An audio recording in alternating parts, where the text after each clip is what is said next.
Supreme court কিন্তু আমাদের এই অথরিটি দেয়নি, আমাদের দিয়েছিল যে এরা ওএমআর ইস্যু।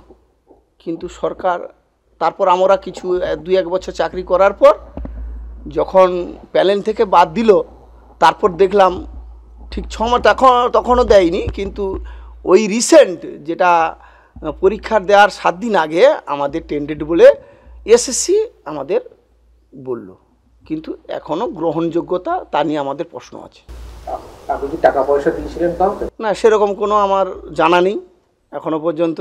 আমি 10 বছর আগে টিএমসি করতাম, মানে এমনি এই পাড়াতে একটা সভাপতি পদ ছিল, সহসভাপতি পদ ছিল, এইটুকু। তারপর তো আমি 10 বছর, আজকে 10-12 বছর আমি টিএমসি করিনি, মানে কোনো পার্টি করিনি। সিবিআই তাদের দ্বারাই তো প্রভাবিত হবে, বা তারাই ঠিক করে বের করবে যে টাকা পয়সা খেলা হয়েছে কি না হয়েছে।